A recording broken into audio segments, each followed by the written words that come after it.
Well, last time, Reed, you were saying that we should have an intro for it. Oh, really? Well, I take that back. Yeah. I'm feeling a little different right now. Yeah. Can we, before we dive into this, can we just admire my headshot one more time? I honestly think I was like on the golf course, probably 15 beers in at this point in this picture. And this is a selfie of me and a dude I met on Twitter playing golf. And now it's my headshot for every Free Caviar event. we used to use Reed's headshot of him smoking a cigar. Yeah. And I don't know why we replaced it with this, but we had to replace. I literally had a goatee for like a month in my entire life, and you guys managed to get it up there. So I appreciate that. Well, you're welcome. You're welcome, Reed. But also, welcome.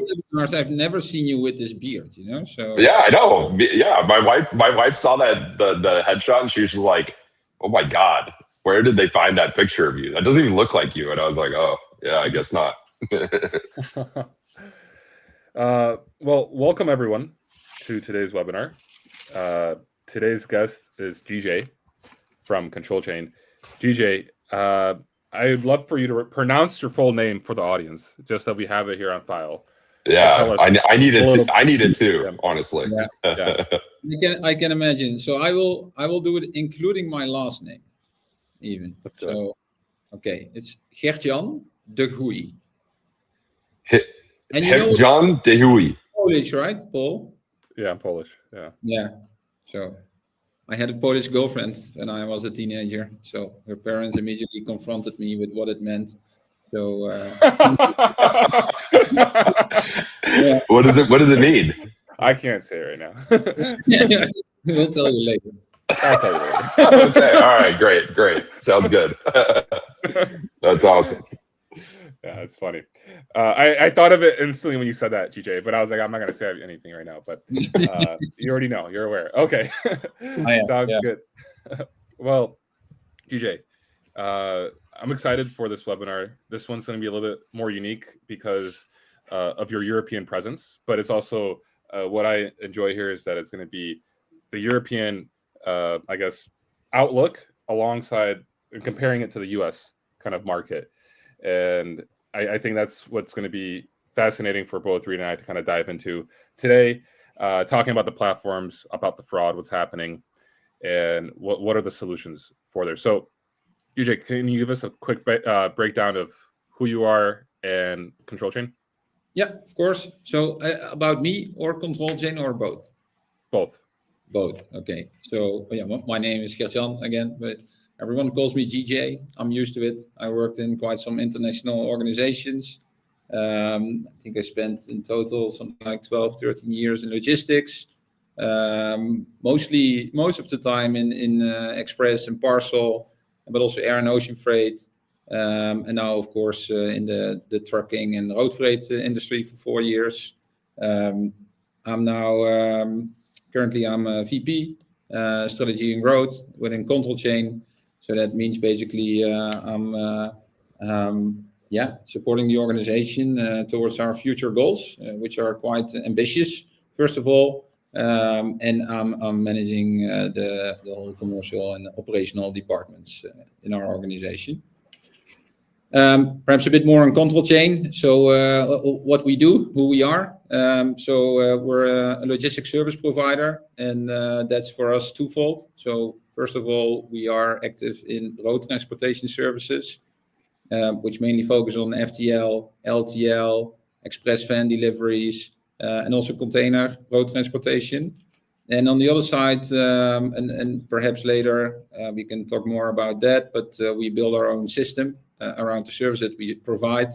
And this system we're currently also marketing as a TMS software, in which the software supports all the modalities I just mentioned, and then on top also parcel shipments. We're active in both Europe and the USA, basically. Most of my knowledge comes from Europe, so I'm also happy to learn from you guys today a bit more. And I think also important to mention is we're part of a larger organization called New Cold. And NewCold is active in cold chain solutions for food and beverage clients around the globe. And their solutions include fully automated warehousing. And on top of that, they offer also transport solutions where they operate an own fleet of more than 1,000 assets around the globe. And next to that, they work with dedicated partners. And together we are now trying to empower, or we are empowering the whole cold chain by a modern technology, where of course we are part of it as well, to eventually offer a full end-to-end solution to the clients and give them full control over their supply chain. Right, and you're based where, GJ? In Eindhoven, the beautiful Eindhoven, in the Netherlands. In the Netherlands. Yeah. I've been there twice. I visited twice CtrlChain. I love Eindhoven. Eindhoven is beautiful, and CtrlChain has offices in Eindhoven, Chicago, and Barcelona. So 3 great cities. And you guys started in Europe, and how quickly did you move into the US? That is, I shouldn't lie, that's almost 3 years ago, January 22, if I'm correct. Yes. And was that always part of the plan, or did it just happen? No, basically when we closed a joint venture with NewCold, they are a global player, and for them also it was important that we get some presence in the US, because for them it was a very fast-growing market as well, with a lot of new warehouses built for strategic clients. So that's why it was also required to get presence there as well. But it was not initially the plan. Of course, our ambitious goal eventually is becoming the number one globally in non-asset logistics, where in the combination with NewCold, of course, we also own assets. But so we have very ambitious goals. But the step to the US basically went a bit sooner than planned. Well, we're going to get into all this today, especially with how many platforms there are going on. So one of the big problems like today is like there's so many tools out there, right? I mean, like every carrier has to have, I don't know, 10 different tracking apps. Every logistics company has different requirements. And I mean, that's definitely a problem that I hear everyone complaining about, especially truckers and dispatchers. Is this? So. And I think here, because I think it's a known issue. I don't think Europe is so much different from USA in the number of systems that we're using, and also shippers are demanding from carriers to use basically. So you see some examples there, but then you do have tools, and some are really messy or bad. I still remember, I think it was a year ago or something, and we got an email in from a carrier on a Sunday afternoon saying, hey, I cannot load on Monday morning at your client location. Can you give me another slot for the afternoon? And me, as friendly as I am, thought, okay, fine, let me fix this, so it's not a surprise for our planner on a Monday morning. So I followed the instruction in our system. I tried to log in. I logged in, basically, in the end, in this slot booking system. It was so bad. It was so bad. I tried for half an hour to rebook the slot, and then I just gave up. It's such a messy system. And the only thing I thought is, wow, the guy who sold this to this company and basically wants money for it, we should hire him, right? So I'm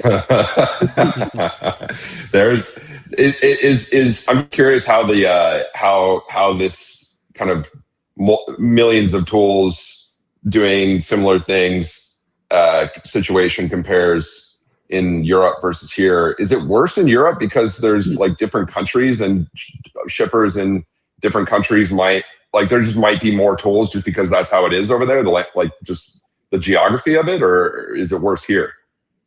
It is quite shattered, of course, indeed here. But also you need to imagine that within Europe, we also have customs, right? Yeah. So on top of all the tools that you have already, then you also have customs in there where additional paperwork is needed or additional tools are required. And then also, for example, if you transport to the UK, the government thought of nice platforms where you need to log in and pre-announce that you're coming and things like that. So it's really a mess, honestly. It's a lot. Yeah. I mean, I think the number one complaint I always hear from drivers is how many apps they have. downloaded, and their phone is heating up, batteries dying. I mean, it's a pain, right? So with that said, like overall, like we have all these tools, but yet like visibility is still not very good. From these statistics, only 6% of companies achieve true end-to-end supply chain visibility. 53% of supply chain leaders say their data quality is adequate, showing a major weakness in visibility and planning. Has there been improvement over the last 10 years? I mean, there's all this tech has been introduced into the industry. Like, are we better off with all this tech? I don't know. What do you think, Reed? I have an opinion, but yeah. Yeah, I mean, it's. I mean, I guess I was yesterday thinking about my my experience dealing with like mobile tracking as a broker. Yeah. And back when I was doing it, and back when I started, I don't even know if it was MacroPoint. I don't know what the name of the system we even used was, but you would put a driver's phone number into a load in our TMS, and they would get a text, and they would have to reply yes to the text to opt into tracking. And then it was basically a crapshoot whether or not the system would like automate in an automated fashion, ping the location of the driver. So you couldn't really say, okay, I want location updates every 30 minutes or anything like that. It was like essentially random, or you could just go in and press the button. And probably 75% of the time, maybe a little less, it would work.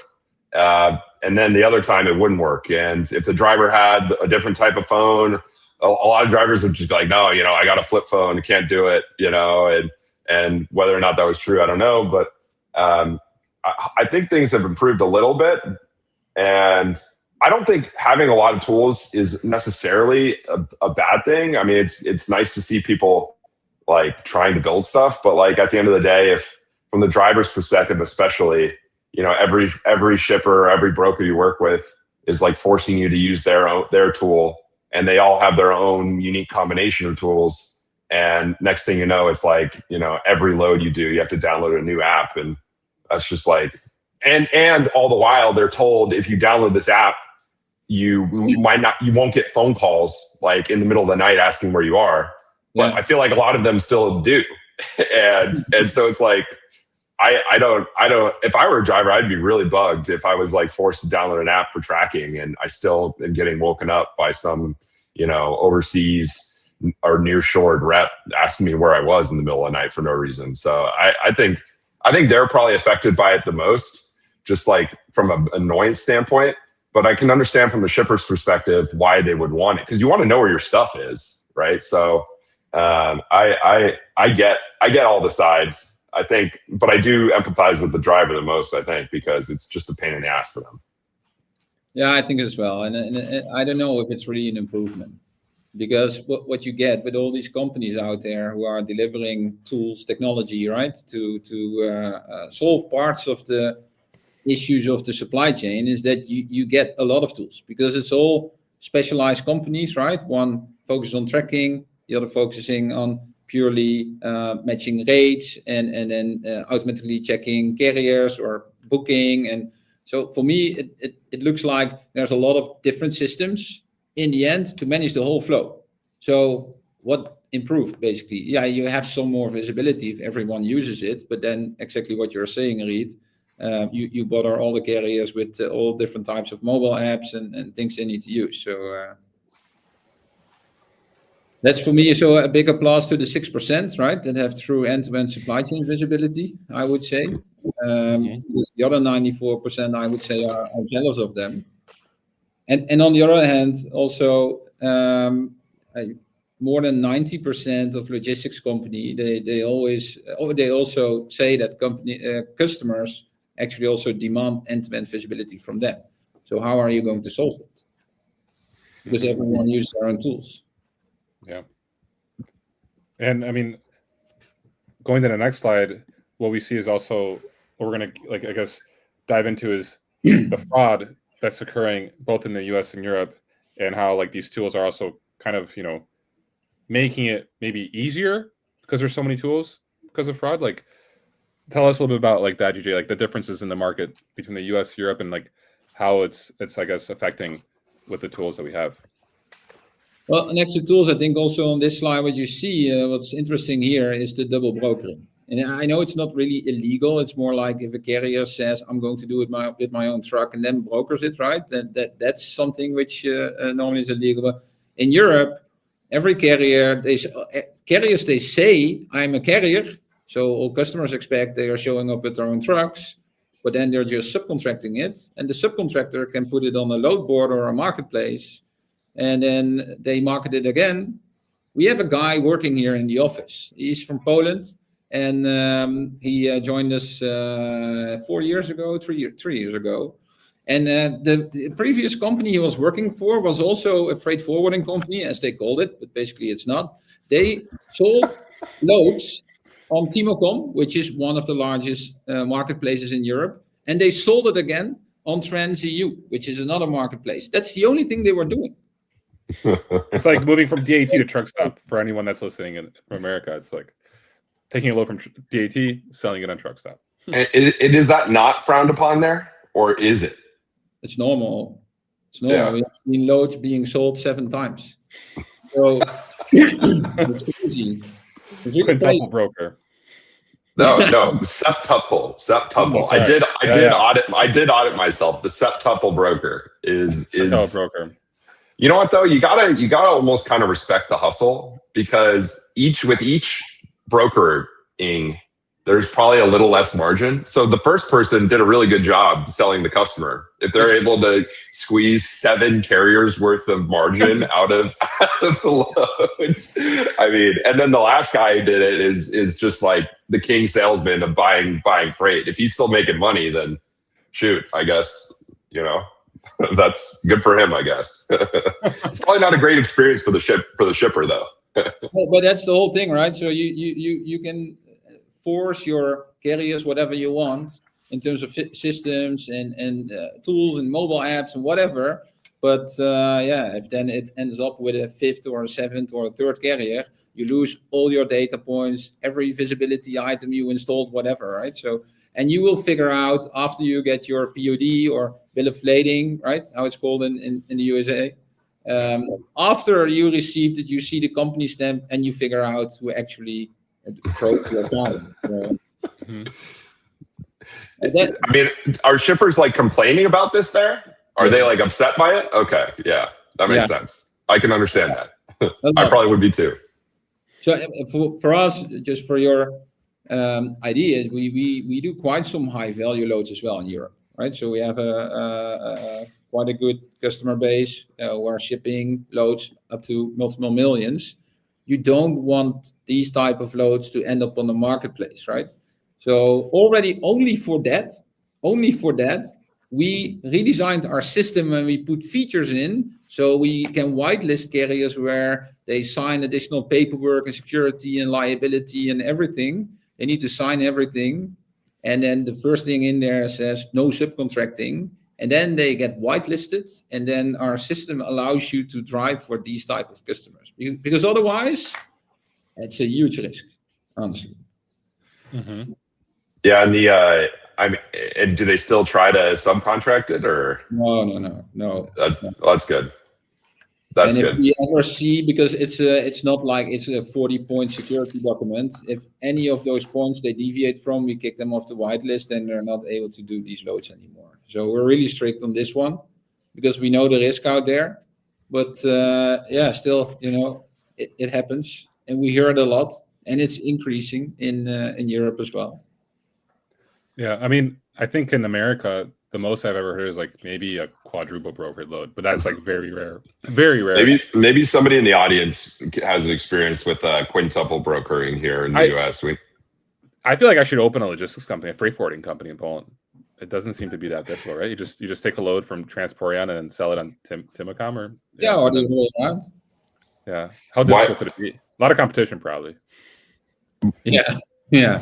That's that's an opportunity to put one of those folks in your office and then just put a camera on it, like just live stream their let's just see how deep they can get in the subcontracting.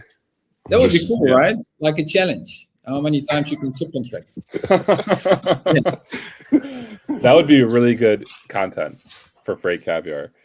Yeah. I mean, yeah, like I'm trying to think like before all this tech and before like the increase of fraud and everything, like I don't know, the tools are really simple. Like we had email, we had phone, and the problems didn't really exist that we have nowadays. And then all the fraud came in because I think what happened was fraudsters realized this is like an easy industry to kind of, play in the background. They could just do all their crime from home, via the internet, or they steal loads, which is different. But what's interesting, like I've had experiences of visiting double brokering offices back in Armenia. I went in 2021. This was like when the market was super hot in the US, and like because it was so hot, like brokers, when they heard they have an option, they would just take it, and like they would be like,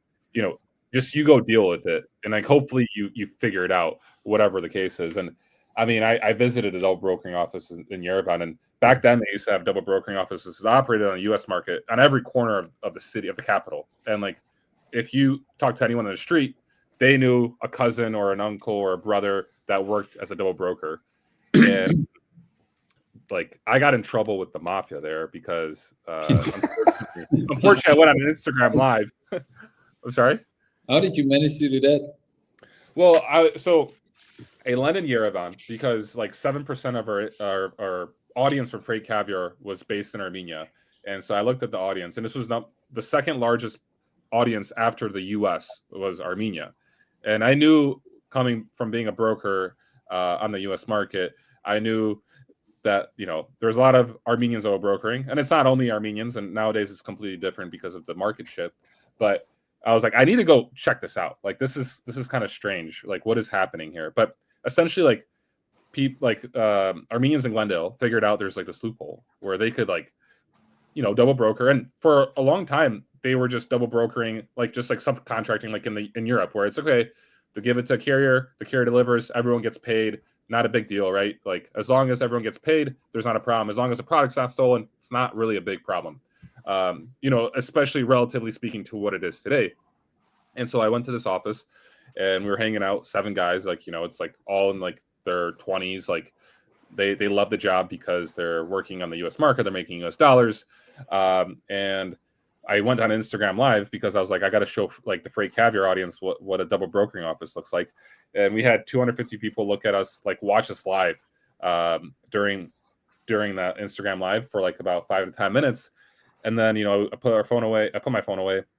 And about 5 minutes later, there's like 6 dudes just storming the office. And one of them starts beating up like the guy that invited us. And there's just yelling, screaming. And it was a pretty tough situation because I just, first of all, I mean, I wasn't too worried because I was like, okay, like this is not that bad. But our videographer, Derek, was, first time ever, like on an airplane, flew with me to Armenia. And I didn't tell him that there might be some danger here. And I'm looking at Derek, and Derek's like, in a bad situation, like mentally, because of this whole thing, chaos. And we ended up having after 20 minutes of just complete like yelling and chaos, we sat down with them, and they're like, hey guys, like, we're not doing anything wrong. We're paying the drivers. There's like people out here that are, not paying the drivers. They're just double brokering and taking the money. And that's when it got, that's when it gets really, really bad from like a fraud perspective.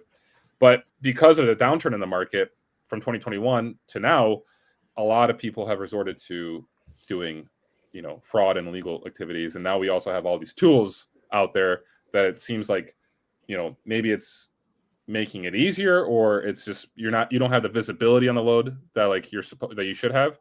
And at the end of the day, the solution is tech, but you need to have like the right tech in order to actually solve this problem. So is I feel like cargo theft is a lot bigger of a thing now than it was even then. I feel like maybe, and perhaps that has something to do with you could actually like these folks could make money, could have a legitimate, sizable business doing that sort of activity. But nowadays that the market is so bad, like they've kind of pivoted and are now stealing stuff instead. I mean, I just got back from the Inland Conference, and like some of the stories folks told on stage just about like brazen theft rings, like just in Southern California, just like stealing trailers, stealing tractors, like pretending, like putting fake placards on the side of their truck and showing up and pretending they're somebody they're not to pick up a load and then stealing it. And one guy even told a story where he was like, yeah, we had a carrier, a fraudulent carrier, steal tractors, then go and try to pick up freight because they were obviously had stolen these tractors, so they looked like they were part of this company, and they picked up these, or they attempted to grab these trailers. Luckily, we caught them. We called the police. They got arrested. They impounded the tractors, the stolen tractors. But in the U.S., you can get out on bond, right? There's like, you can get out of prison if you pay the bond. And so they did. And then they stole the tractors out of the police impound lot after they were released on bond. And I'm just like sitting there, I'm just like, are these like, is there that little ramification for like, or are the stakes so low for these people that they think it's worth it to just like completely like go all in on crime? Like, it's like shocking. And so, you know, perhaps in the US there needs to be more done on kind of like the law enforcement side of things to like actually make it, you know, penalizing enough to not have it be worth it to just like steal freight or steal equipment. But I don't know what that looks like. I'm just curious, GJ, is the theft side of things, like, is that a big issue in Europe as well? Yeah, and especially fake carriers. Well, by having all these marketplaces or load boards, how we call it over there, right? So it's just sensitive for ID fraud, right? So what happens? They offer freight as a shipper. You react as a carrier. You send all your documents, right? Because you need to be verified, and then basically they steal everything from you and they start reacting to other loads. And this is a frequent thing. It happens every day here. And I heard even from a customer the story that they same thing, right? So they sold it to a carrier then put it on one of those marketplaces. A fake carrier reacts. Last minute, all changes in license plates, and oh no, another driver will come. And then in the end, the goods were picked up because everything matches, right? They just say to the pickup location, this is the guy, this is the truck who's picking up. But basically, that was just a fraudulent carrier, and then stealing the whole load, disappear from Earth. But they were selling these high-end screens for schools. Right, so they could track basically where the goods were, because you know it's IT electronics. So they tracked it. It was still in the Netherlands. It was like a few kilometers away in some shady warehouse. So they went to the police, and the police just didn't do anything about it. Yeah. Well, in some sense, it's like somebody yesterday on stage said it was like prosecution here isn't as serious because it's like a victimless crime, quote unquote. Like nobody's getting hurt, right? Like nobody's getting killed, and because of that, like law enforcement has less of an incentive to like really pursue these criminals. And I thought that was kind of crazy, but because obviously there's huge potential harm from an economic standpoint if this is like allowed, so to speak. Yeah. But yeah, I mean, it's. I do not remember. I mean, for the 6 years I brokered freight, it was never even on my mind, right? Like, and I don't think anyone even really talked about it for a long time. And I guess until, you know, I don't know when I really first started seeing it be a thing. I mean, I think it probably became more of a thing when the market really took a dump 3 years ago, I guess, at this point. And I feel like since then it's been much more of a thing. And perhaps that's simply just because there's not as much opportunity in the market to run a quote unquote legitimate double broker operation, you know? But I mean, to be clear though, like there's still issues, even if everyone's getting paid, like those Armenian guys you were talking to, Paul, they were like, oh yeah, everyone's getting paid, like we're good. Like there's still insurance issues. Like if somebody's hauling freight and they're not supposed to be the one hauling the freight and they don't have the right type of insurance, then and something goes wrong or a load gets rejected or there's like an accident, then that's like a huge risk from the standpoint of the shipper. It's also a huge risk from the standpoint of the original broker, right? So it's still like a big issue, but it might not rear its head because the load gets delivered and everyone gets paid and everything's fine. But I mean, there's still like a huge inherent risk in that scenario, But also financial, because if you look, so in Europe, you are protected. We have something like a CMR governance in Europe, how it's called, and that means that every carrier in Europe is protected by this European legislation, which says if something happens, damage to the goods, theft or whatever, then the maximum shipper can claim to you is let's say $5 per pound, right?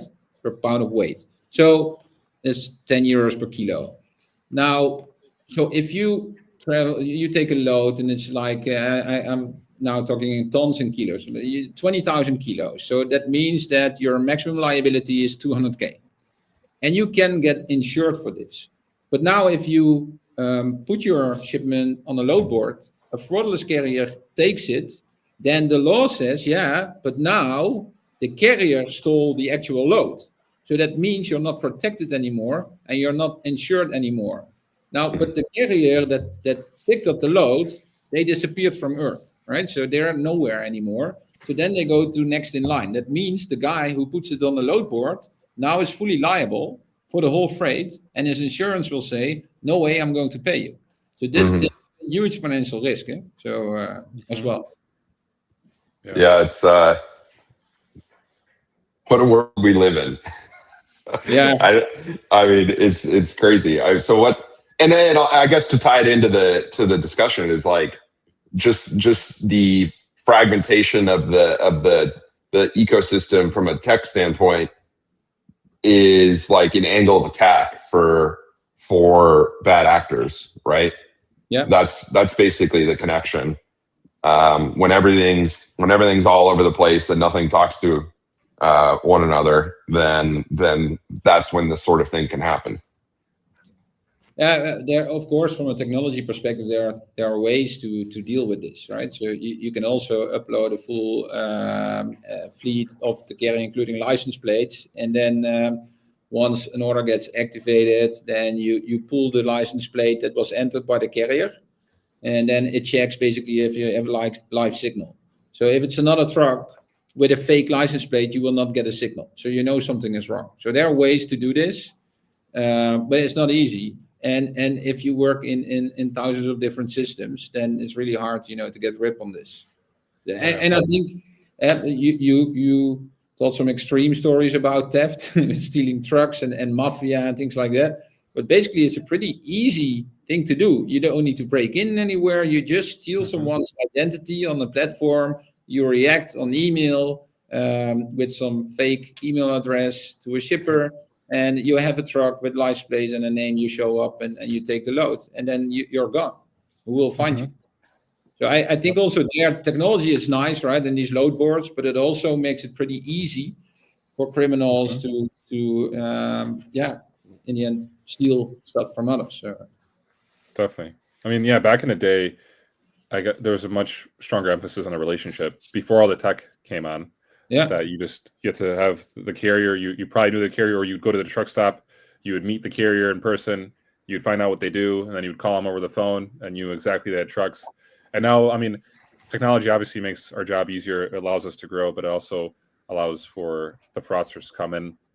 And there's definitely red flags that carriers need to be watching out for.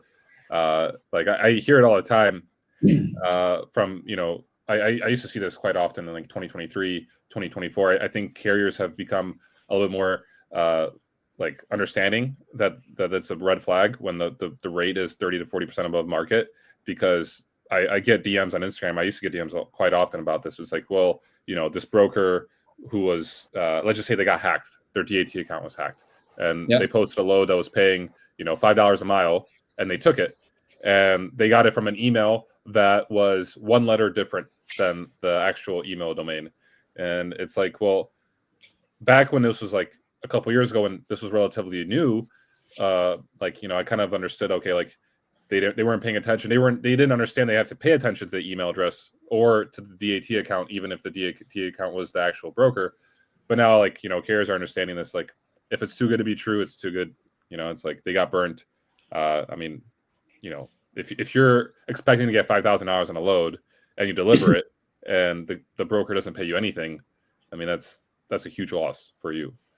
So there's a lot of things nowadays, and I think fraudsters are picking up new tricks, because they have to come up with new tricks, because then people learn the trick that they use, and people understand it, and then they stop playing along, and then you have to figure. But there's so many tricks you can play, especially when there's so many systems involved everywhere, right?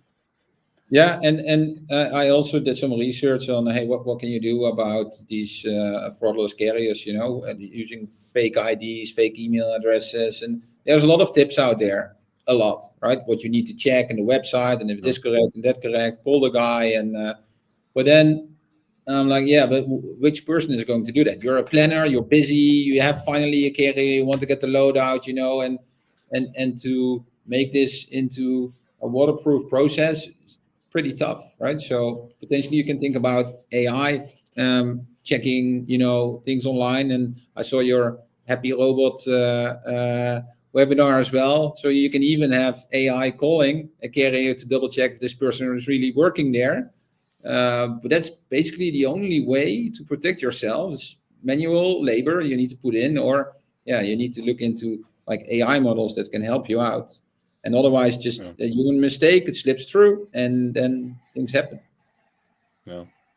I mean, in terms of AI, I'm sure the fraudsters are going to get their hands on AI soon too. So it's got to be. Yeah, there is such a strong incentive for them to adapt, to keep doing what they're doing, right?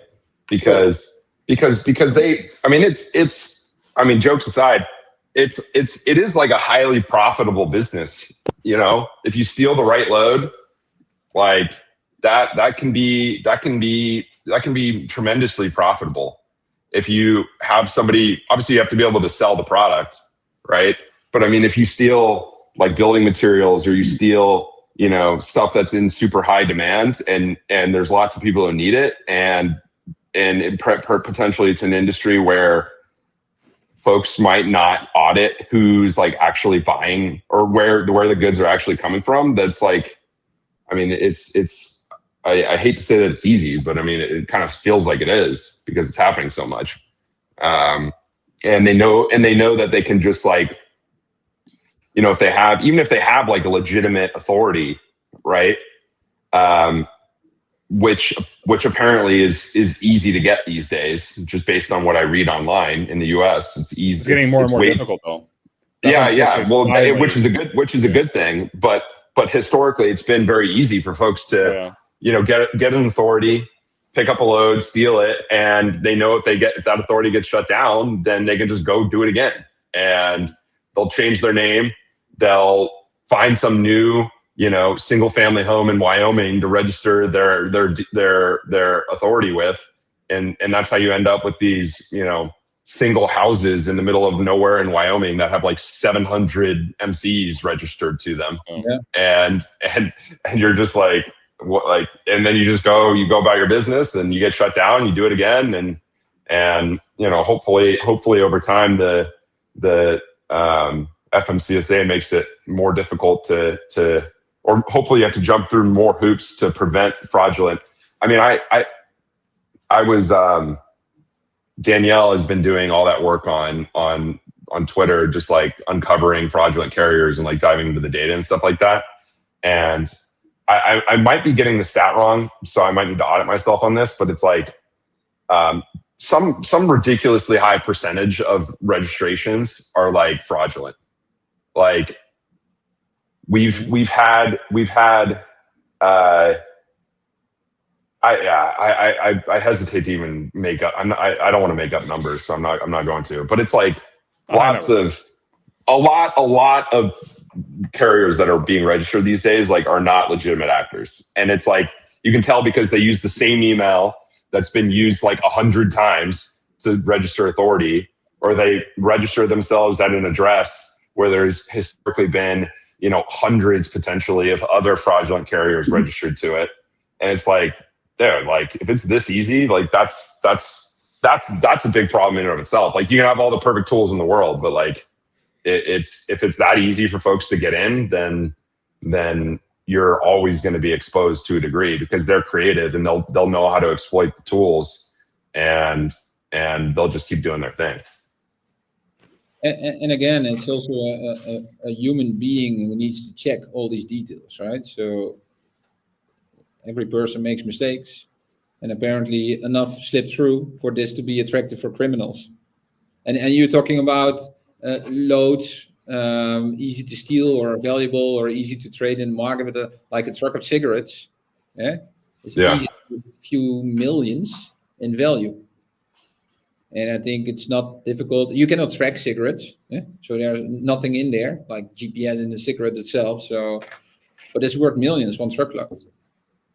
Now, basically, loads, you do see typical like certified carriers who are in the high value business, but still, I am unfortunately never moved a shipment of cigarettes. I wish that was like more of a popular commodity or product to ship, because it's something I never honestly never had a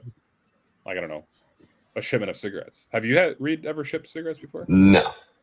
DJ, have you shipped cigarettes? No. We have carriers that also transport cigarettes, but we don't have any cigarette clients. No. Okay. I feel like that'd be interesting to learn about like what the shipper or what the cigarette like manufacturers do to protect themselves. Because like if you told me like a truckload of cigarettes is worth 3 million euros, which is probably like around $4 million, I mean that's insane, and that's so easy to sell. If you literally steal a shipment of cigarettes, like you could stop, depending which country you're in. But if you're in Serbia, that truckload of cigarettes will go real fast. Yeah. You can even go to the Saturday market with your truck open and sell the cigarettes. Yeah. So I mean that's interesting, and I mean every shipper, like we said, has different requirements for their tracking. So it's also makes it a little bit more, I guess, difficult on the driver because that all gets passed down. And I think we're gonna touch about this a little bit here, because like what the solution at the end of the day is like to have like one integrated solution, right? That's like the one way to have like a fix to the tracking component and also the fraud component. Yeah, both indeed. And so technology can do a lot, of course, depending if you get it all in one place. So instead of using all these different systems out there, you can also then connect them to one single system and then make the system smarter to also deal with specific situations such as high value or what you see there as well, right? So we talked about it before on the parkings. There's like in the USA, you also have platforms where you can book certain parking. Same here in Europe, right? So and you have different levels of security on a parking. So those things also you can automate, right? Because these high value shippers normally require that you go into a safe space if you need to take your rest hours. But how do you know that they were there? Because a lot of theft cases, and now I'm not talking about fraud online and a fake carrier, I'm talking about real theft, breaking in a truck, happens while parking. Drivers asleep, But there's a few tricks, you can park your truck backwards to a wall, then they cannot open the doors and things like that. Mm-hmm. But in general, the issue is how do you check it? And even insurers here are also demanding shippers to prove how they are checking these things. So today it's a lot of manual checks, right? They just ask for, hey, can you for this route? So like they just spot check a few loads, give me the parking, show me the proof that you booked it and things like that. Mm-hmm. But yeah, that's not a waterproof system. So also there are ways to deal with this. I can tell perhaps a little bit more on how we see that from a CtrlChain perspective. Because like I said in the beginning, we build a system to support our services, and we're selling the system as well. Now, this is not that special, right? You have a platform. It's basically a layer where you can talk with carriers, internal, and then you have the shippers. So yeah, some screenshots. It doesn't say a lot, but so basically it's a layer. It's a software layer where we connect us, the carriers, and the shippers. It's a closed environment, so it's not like a load board marketplace, whatever. It's closed. We decide who gets in, or the shipper, if you acquire it from a TMS perspective. So that's the layer. It's not special. I think there's a lot of companies out there that do that. But while having this and getting your carriers using the tools and your shippers, booking it online also with their requirements, then with the data, you can start doing a lot of things. And so as an example, what we now have been building as a proof of concept is you have bill of ladings or CMRs in Europe, PODs. And this is like old-fashioned paperwork. And we require our carriers always at the end. Either the driver takes a picture with the mobile app, it's immediately in our system, and someone needs to manually check it and then see if it's for the load, blah, blah, blah, and then they approve it. So what we said to our AI team in a new code, can you look, if we give you like a bunch of like 10,000 PODs, can you have AI doing this for us? So AI, they build now an AI model. It looks pretty accurate, so we're going to implement it soon and test it out in real practice. Is that just whenever you get a POD in, the system will check it out, see if it's linked to the shipment itself and the same references, and it will recognize printed versions, handwritings, company stamps, and all of that. So even deviations like, hey, I'm missing one pallet, it can automatically then tell us, hey, guys, for this shipment, apparently one pallet was missing. So that's one thing. Another thing, because we talk about visibility a lot, of course, when we started, we developed a mobile app, and then our idea was every driver just pushes a button, right? And I now give you live tracking, and you can follow all the milestones in the shipment and update them from the app. Now, this is nice for smaller carriers, but we also have carriers in Europe here who have 10,000 plus trucks.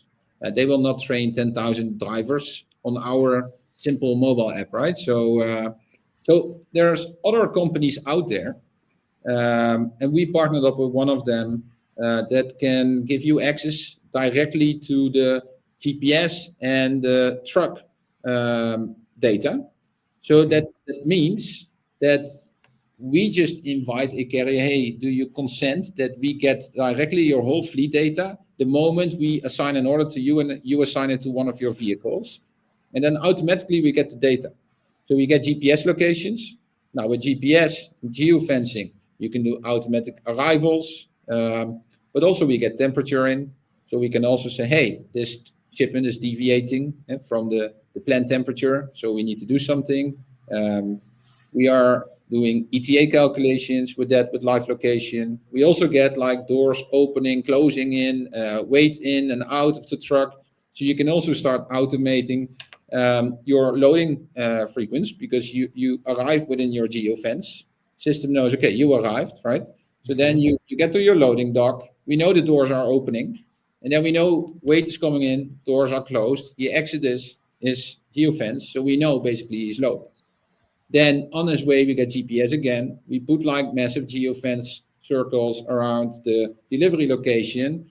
And then through another partner, which we integrated, it will automatically start calculating your ETA. And then once your ETA is outside of the time window that you're supposed to deliver, automatically the system will generate a task which says, hey, guys, you need to book a new time slot because you will be missing it. It was between 1 and 2.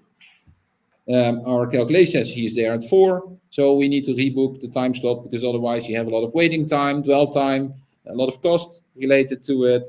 And the latest one we're going to release is for the parking. So we work together with an organization here in Europe. We are in a next stage looking into a full integration with them, so that you just say what level of parking do you want, and then automatically we know this is the parking. There's geofences around it, customized, so we know exactly where the truck is standing still. And then if it stands still more than X amount of minutes, the system will look, is he in his geofence? Is this an approved parking, yes or no? If not, it will immediately alarm us or the shipper that something might be going wrong and you need to take action. And then you can reach out. So those things are already like you can do with partners. You can do a lot of things. So the layer is one, just, updates on shipments, blah, blah, blah, some documents in there. But by having all this data and solid partners, you can start automating things. And in the sequence, because carriers say, this is the truck that will be there. We need to update it 24 hours in advance. So we have the whole sequence in our system based on all the timestamps that we have in there, or the updates we got from carriers or automated from GPS locations. The system will also automatically generate tasks. If something needs to happen, but it didn't happen, then automatically it raises a task saying, hey, guy, so this needed to happen, it didn't happen, so act now. And you can do this all over the place on your shipments. That's from an automation part. And then looking at New Gold, we're even looking further because they build these very nice, fully automated warehouses where the customer is not ordering a truckload. They want you to ship an order to somewhere. And they have multiple of those customers in their warehouse. So next step for us, what we're building today, is an order management system. Then we access the orders. We can consolidate it with other clients. So we build a consolidation tool.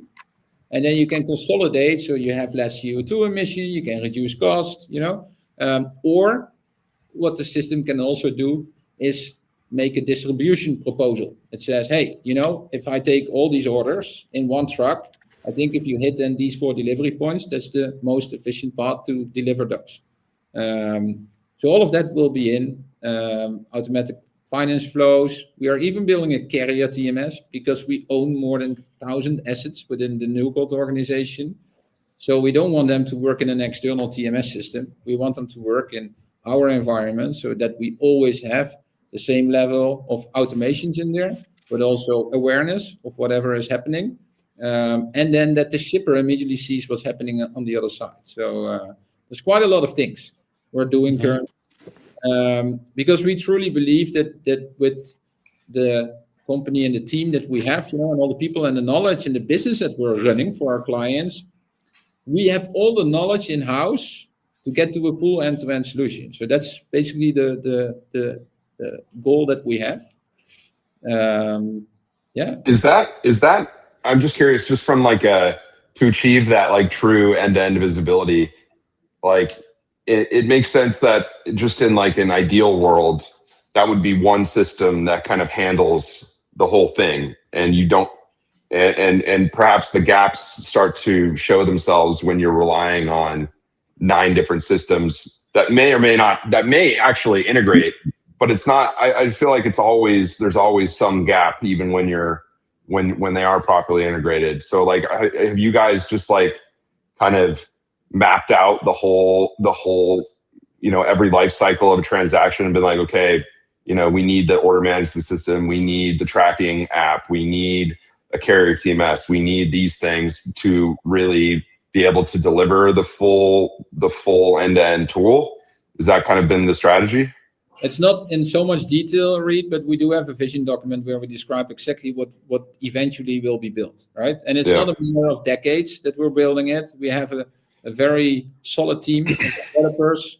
I think in total we have around 100 people in development, product development, that are building all these tools in a specific order, of course, because otherwise it doesn't work. So we mapped out the vision, and a lot of things you will figure out, but you cannot describe the whole picture because it's so massive. It's so massive.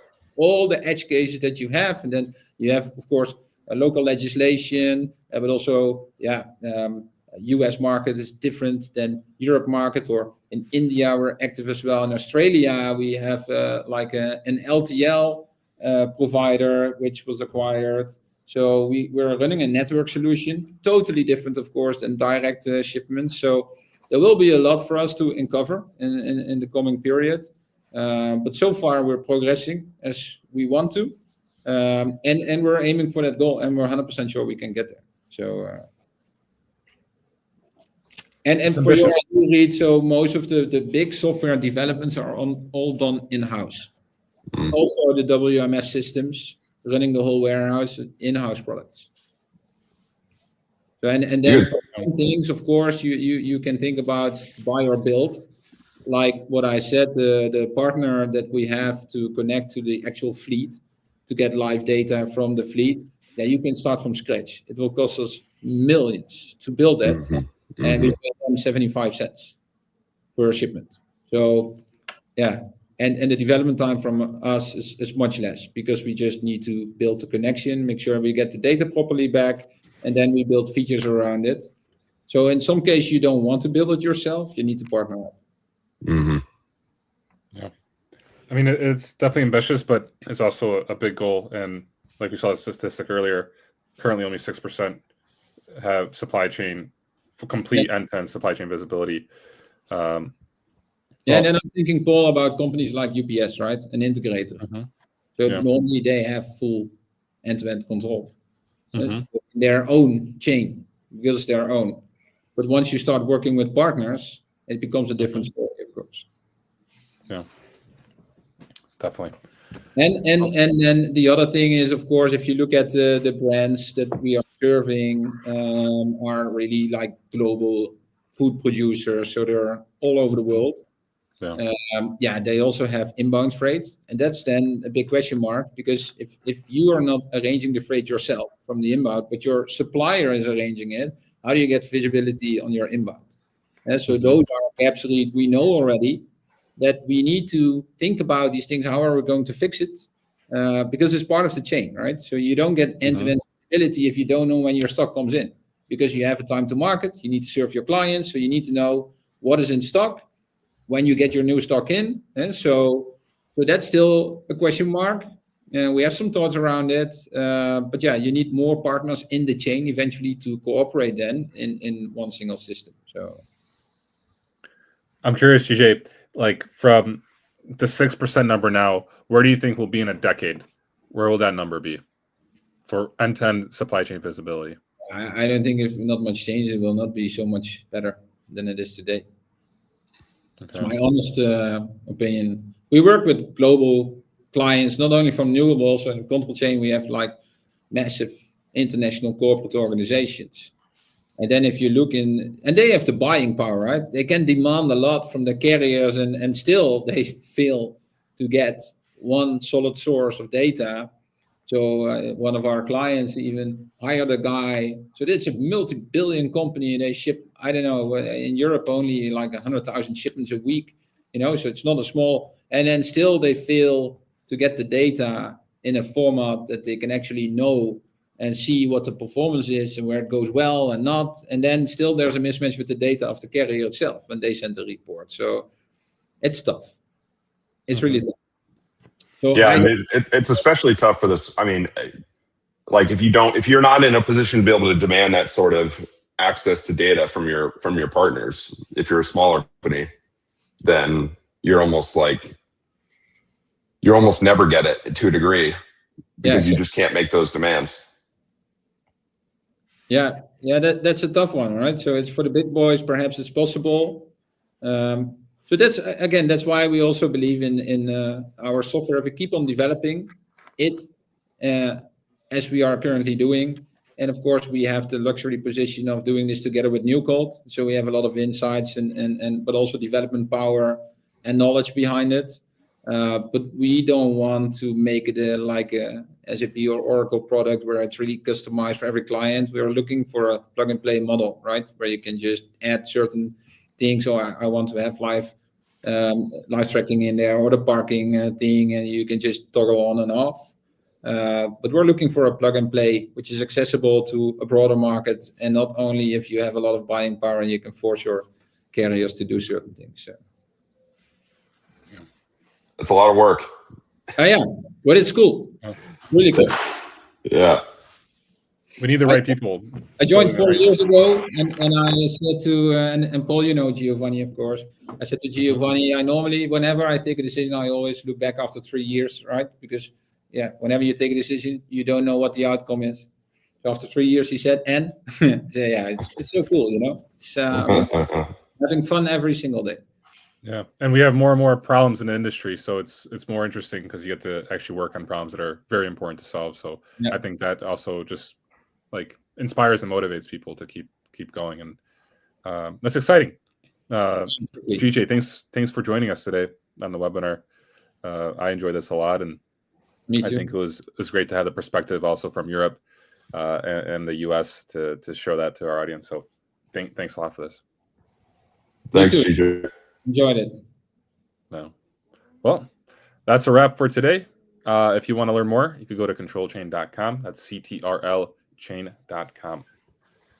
And that's a wrap. And